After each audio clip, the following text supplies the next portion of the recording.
There were 3 bulls who lived in a forest. One was white, one was brown, and one was black.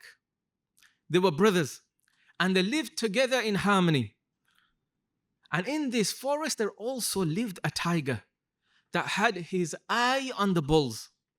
But every time he attempted to attack one of them, the other 2 bulls would come and they would all drive the tiger away.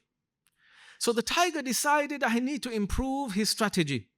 So one day when the black bull was away, the tiger approached the other 2 bulls and whispered that, you know, this black bull, he's black, he's dirty, he's evil. Why do you keep him with you? He's a disgrace to you both. Whereas you are beautiful, you are noble. And if the black bull is no longer here, you will have all this land to yourselves. And he takes away your food and he doesn't add any value to you. The 2 bulls listened to the tiger's speech and said, after all, he's our brother. What can we do? You don't need to do anything, said the tiger. I will do what needs to be done.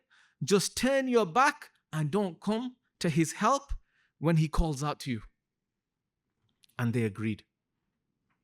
The next day, they heard the black bull calling desperately out for help. They listened to him in his anguish. Yet they ignored him and continued to graze. And gradually, the cries for help faded away, and the 2 brothers avoided eye contact. And the luscious green grass wiped away memories, and after a short while, it was as if the black bull never even existed. Then one day, the tiger came to the white bull when he was all alone, and he said, are you happy with the advice that I gave you? Did I not advise you well? Here is some more advice to you. You are the real king of the forest. You are white, you're clean, you're beautiful, you're pure, you're wise and holy. You deserve to live in splendor like a king. Why do you need this brown bull? He is an embarrassment to you. And the white bull asked that, well, what should I do? Nothing at all, said the tiger. Just turn your back and ignore his screams, and I will take care of the rest. The next day, the white bull heard the dying screams of the brown bull, and he closed his ears and went back to his grazing.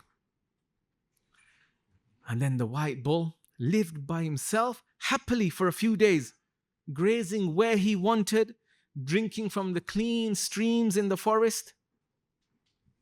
And then one morning, the tiger came again.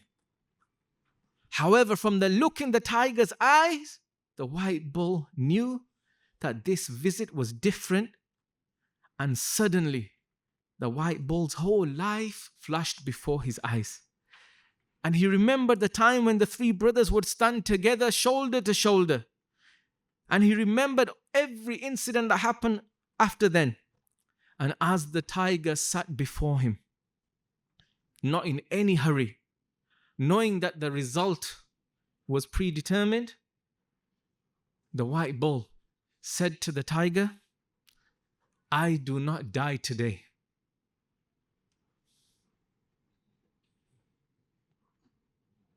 Rather, I died the day the black bull died. One of the important lessons we learn from this story relates to the harm and evils of racism, a poison that has plagued humanity for centuries. Racism is that belief that you believe that one group of people believe they're better than another based on the color of their skin or the land where they were born. It's the disease of the heart that leads to hatred, division, and injustice. Islam condemns all forms of racism and teaches us that every human being is equal in the sight of Allah, except for the level of their taqwa, piety, and righteousness. To think that you're better than someone else is jahiliyyah and ignorance. Abu Dhar, may Allah be pleased with him, he once got into an argument with another companion. And in a state of anger, he said to him, "You son of a black woman." When the Prophet of Allah heard what Abu Dhar had said, he said, "Abu Dhar, you are someone who still has some jahiliyyah left inside you." And Abu Dhar immediately regretted what he had said. I remember I received a phone call not so long ago from a sister, and she mentioned that a brother had come and asked for her hand in marriage. And he was a good guy. He was practicing, prayed his salah. He also had a good job, mashallah. But her father and her family had refused. Why? Just because he was black. And they said, if you marry him, we will disown you. The Prophet of Allah sallallahu alaihi wasallam said that if someone comes to you to propose marriage to your daughter and you're pleased with their religious commitment and their character, then marry your daughter to him. Because if you don't, then there will be fitna on the earth and widespread corruption. And don't we see that today? How many sisters do we know in their 30s, in their 40s who have never been married? Just because their family insists that the groom has to belong to their race or their ethnicity or has to be the same caste as them. And then when the girl hits 40s, that's when the parents say, "We don't mind who you marry now, just get married." Why didn't you say that in the last 20 years when you kept on rejecting proposal after proposal based on your ignorance and jahiliyyah? And those who follow a caste system must know that this is not from Islam, this is from Hinduism. Racism is an evil and a major sin in Islam. Who was the first racist? Shaitan. When Shaitan refused to bow down to Adam because he said, "I'm better than him." And those Muslims who have racism are following Shaitan. The Prophet of Allah sallallahu alaihi wasallam said, "No one will enter into Jannah who has even an atom's weight of arrogance in their heart." A Sahabi stood up and said, "O Messenger of Allah, a person may like his clothes to look nice, his shoes to look nice." And the Prophet of Allah sallallahu alaihi wasallam said, "Verily Allah loves beauty, and arrogance is to deny the truth when it comes to you and look down upon other people." A person could be praying salah, could be fasting, could be going on Hajj and Umrah, but if you have racism inside of you and you think you're better than someone else based on the color of your skin, this could prevent you from entering into Jannah. So we need to purify our hearts from any arrogance and looking down upon other people. Islam gives honor based on a person's taqwa, based on their knowledge, based on their piety. During the time of the Tabi'een, which is the generation after the Sahaba, the Imam in Mecca was known as the Grand Mufti of Mecca. His name was Ata ibn Abi Rabah.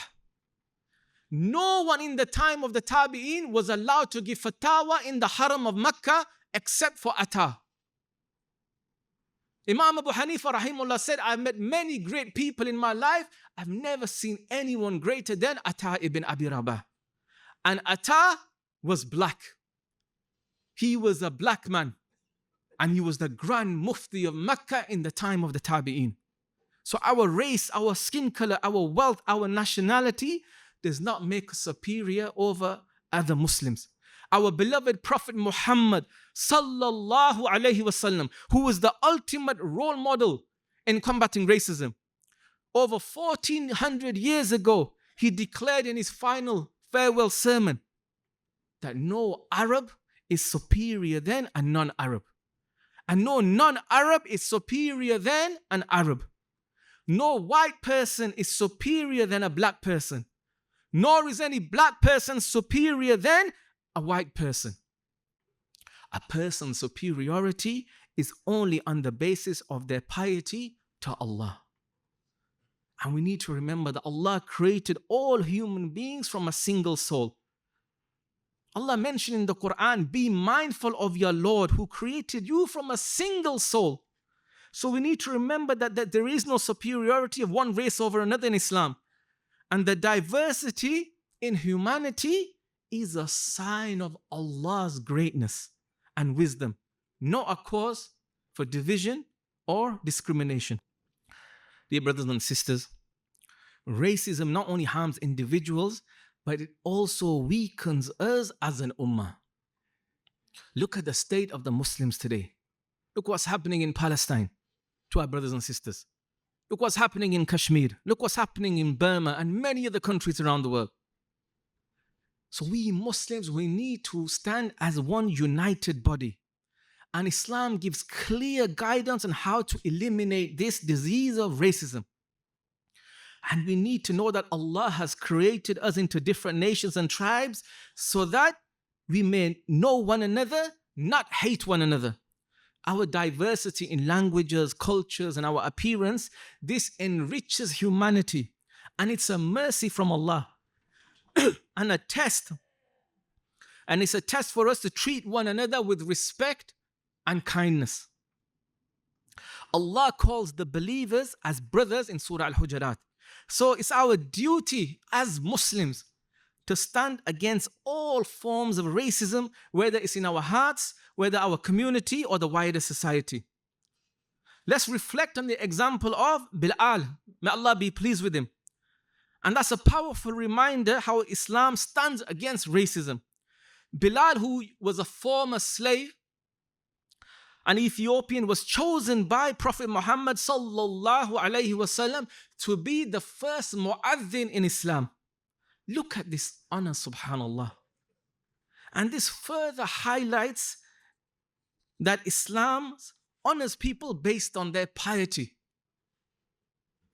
Qatada mentioned that once Sa'd ibn Abi Waqas and Salman al-Farsi, who was from Persia, they once got into a conflict with one another.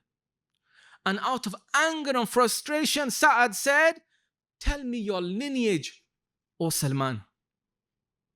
Salman, who was a non-Arab, he replied, "I don't have a Muslim father, but I am Salman, the son of Islam." When this news reached Umar, may Allah be pleased with him, he went to Sa'ad and said, "Sa'ad, tell me your lineage." Sa'ad then realized the mistake in resorting to lineage as a card in his discussion with Salman. And he said to Umar, "I plead to you by Allah, let me go, O Amir al-Mu'mineen." Umar insisted, "Sa'ad, tell me your lineage. Sa'ad, tell me your lineage." And then after Sa'ad mentioned his lineage, Umar bin Khattab said to him, "The Quraysh, they know that Khattab was the most honorable of people in the pre-Islamic days. But even then, I am Umar, the son of Islam. And I am the brother of Salman, the son of Islam."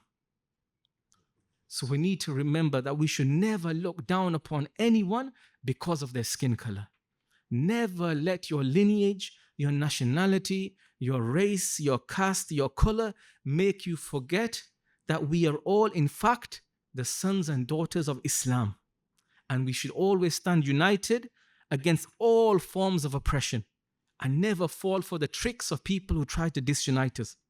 Let us follow the example of our beloved Prophet Muhammad sallallahu alaihi wasallam, who would always stand for justice and treated every person with respect regardless of their background.